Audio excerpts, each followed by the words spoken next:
What's the biggest misconception about selling a screenplay in Hollywood? The biggest misconception about selling a screenplay in Hollywood is that they won't be interested in you because of your type or location or whatever. Because the truth is, if they love your screenplay, they'll do business with you. How important is networking and how should complete newbies, maybe they got their first script done, but that's it. How do they go about networking? I coach writers to network in the same exact way they met their best friend, their best romantic partners, from who they are and their deepest values and interests. You're in LA. Everyone says you need to move to LA to make it. Is that still true today? No, Shortest swing. because we've got the internet. So, and everybody in LA uses the internet, and it helps, but it's not essential. How has the importance of film school degrees changed for aspiring screenwriters, contrary to popular belief? You never needed a degree from a film school. It just was a lovely one-stop shop, especially if you went to a top film school. And now it's even less significant because there's gatherings of people and a fire hose of information available on your phone for free. I've interviewed 500 screenwriters. Probably 25 of them, when I ask them about advice, they tell me to try a festival. Why is this bad advice? A festival or a competition? It's just inefficient. What will happen if you even win a contest is the programmers will send out the scripts to their contacts, who most of them aren't really that interested in reading the script. And it's basically a 1 in 10 chance if you win to have a significant career advancement. So it happens. I've won $10,000 from a contest many years ago. I have a friend who got signed by a manager, and the manager got his third place script onto the real blacklist. But you have way better odds using a different system than entering a contest. And the system that I suggest is socializing your way in. What's the worst piece of advice you hear about pitching story ideas?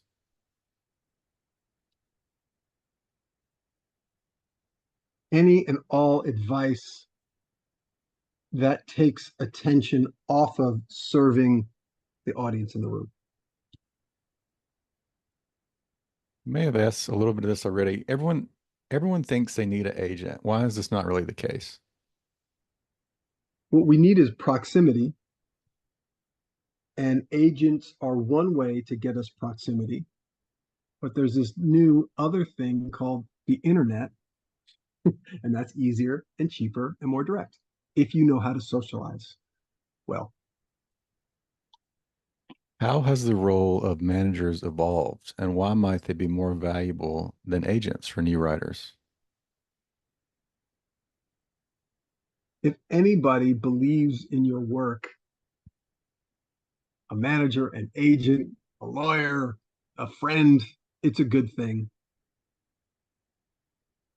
And the most important thing is that you don't need representation. And the belief that you do is a limiting belief that's slowing down your career. You have the power within you to directly socialize with producers who share your values, and then to go, oh my God, you're amazing. And if and only if those values are fully realized to a professional level in a screenplay, hint, most of them aren't. But if it was fully realized in a professional screenplay and you socialize with somebody and they're like, you're amazing, I love your perspective, they will solicit your screenplay and they don't care if you have an agent. If it's fully written at a professional level, and if you share your values and you're socializing with them and they just like you. You've sold a lot of scripts over the years. Everyone talks about high concept ideas. Is this truly what studios are looking for?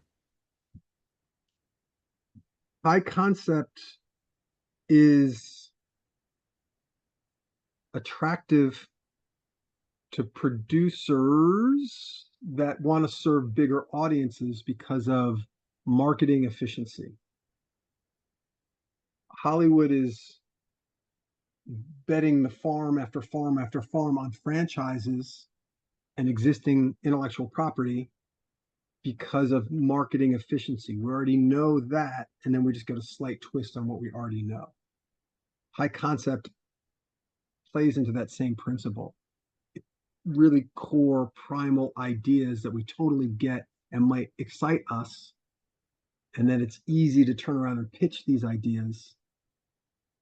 It's a very different thing than low concept, which is a drama where the value is character insights, like a haunting, aching, transition from one life, from one sort of lifestyle pattern, right, going through a rites of passage to another. That's just subtle and really powerful and lovely, but it requires so much more sort of awareness. It's an interesting similar problem with writing fantasy, because if you're creating a whole new world, there's a lot of education for them to even get at the core of what the emotion's going to be. But high concept in horror or action, it's a more efficient way to deliver the energy of emotions and ideas. What's an overlooked skill that can set a new screenwriter apart from the competition?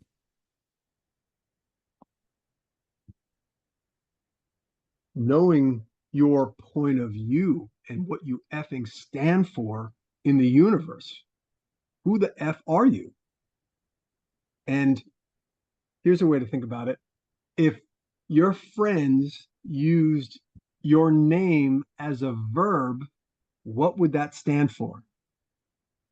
So if I tell a friend, hey, just get in there and Brock the hell out of that mother effer, right? if if my friend goes, oh, I know Brock, I know what he stands for, I know what brocking that would mean, then that personality that comes out in you interpersonally, bring that to your mother effing script, which Brock does, by the way. He's a great, great writer. And so your name as a verb is something 100% in your power. And when you could become aware of that personality, and allow that to come in the way you communicate, your social media profile, your screenplays, the way that you socialize and meet producers, that's 100% in your control. And that reduces so much friction between you and the producers who are dying to hire you and pay you money for your script. How has the role of the spec script changed in recent years? I think in the 90s, Hollywood had way more money floating around for story development. And I think that probably came crashing down either late 90s or early O's.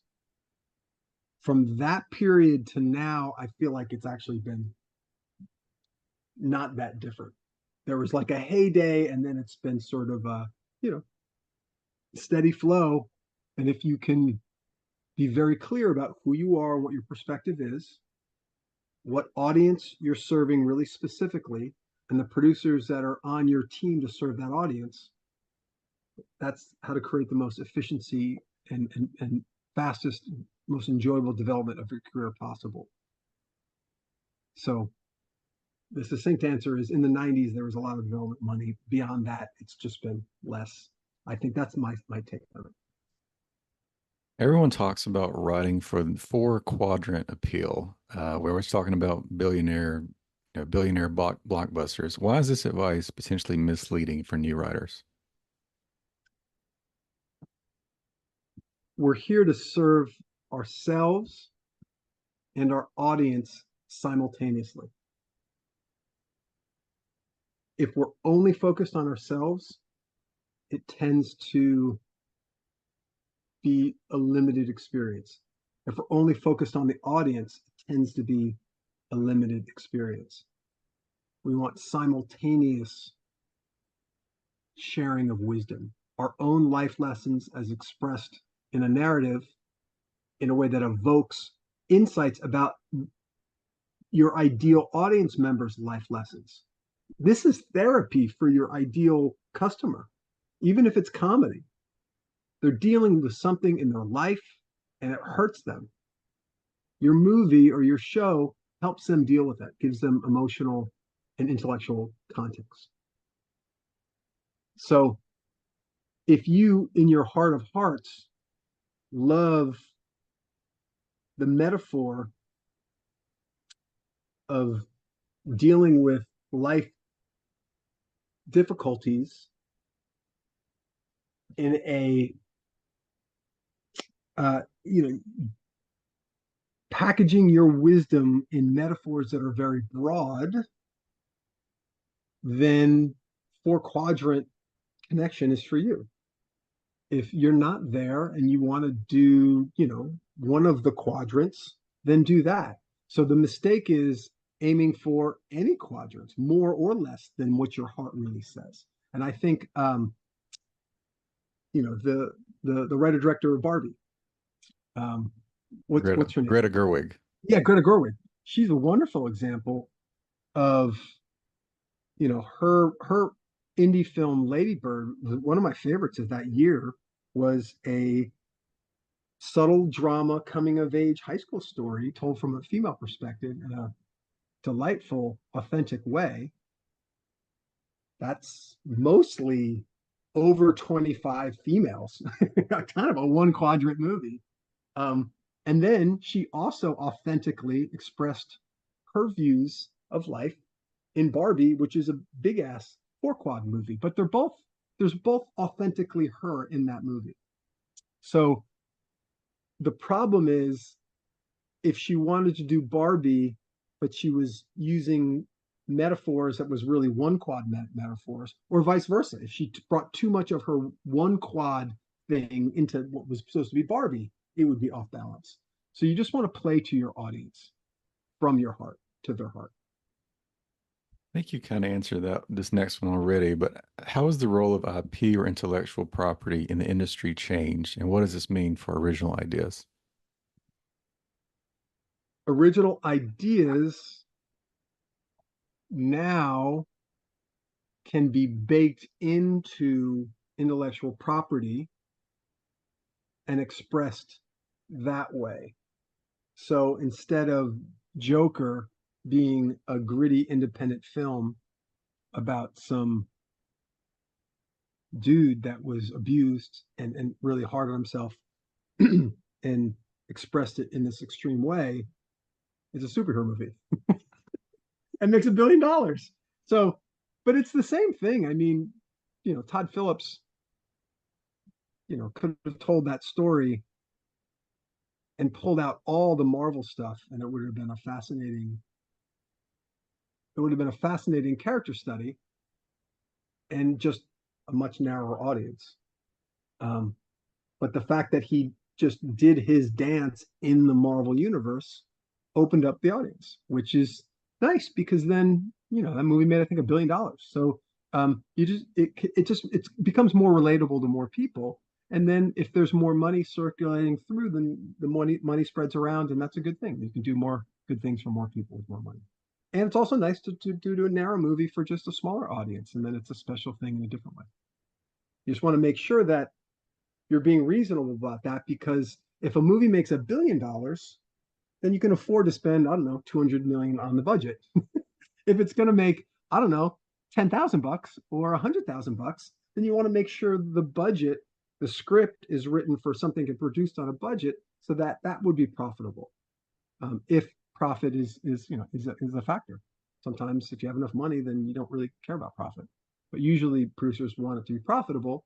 So you just want to align the script with the production budget, with the audience size. And that alignment is what makes something really beautiful.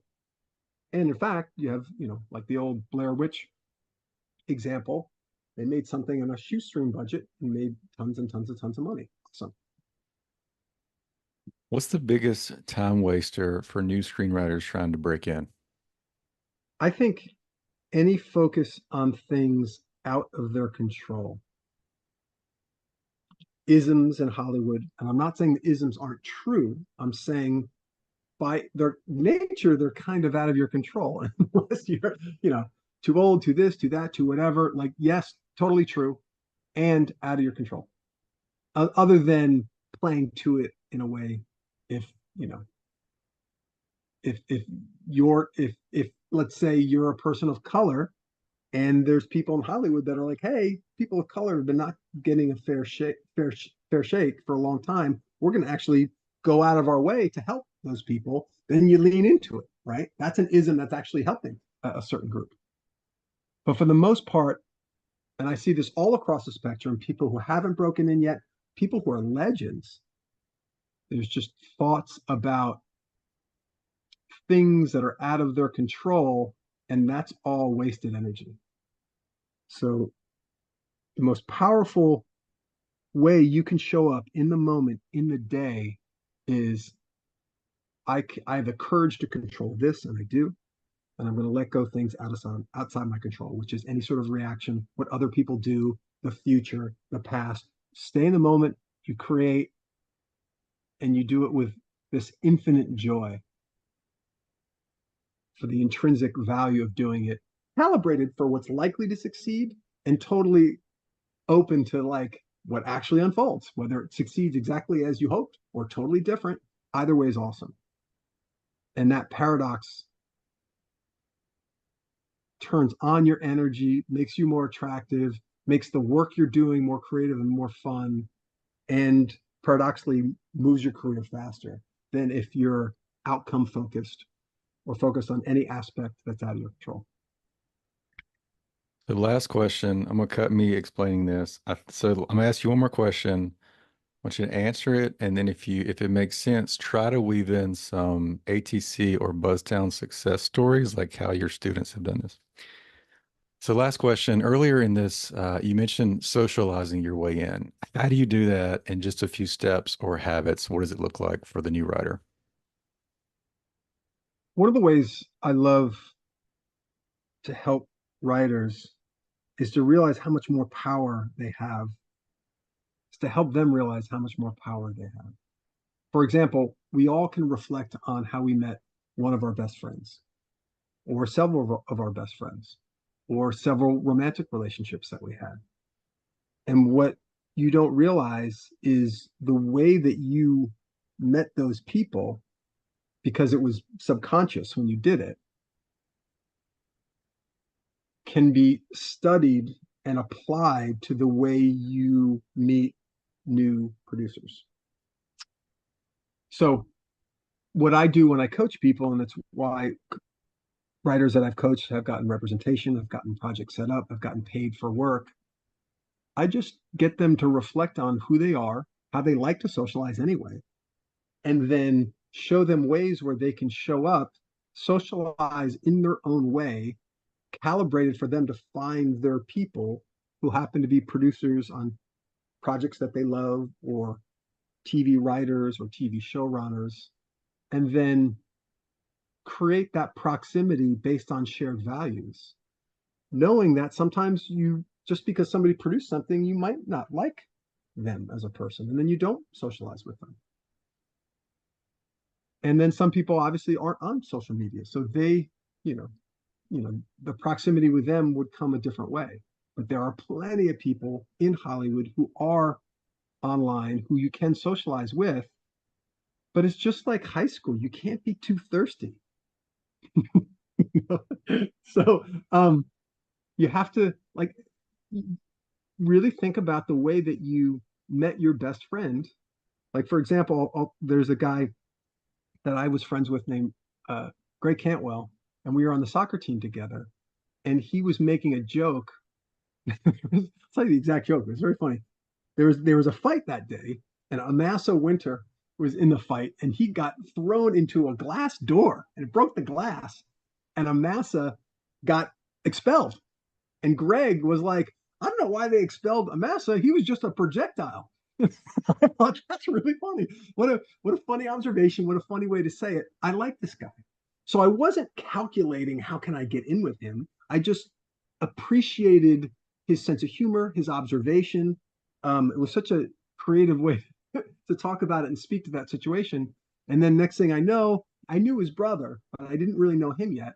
They were those two guys and a couple other guys were getting together, play Dungeons and Dragons, and I was like, oh, that I like those guys. I like what they're doing.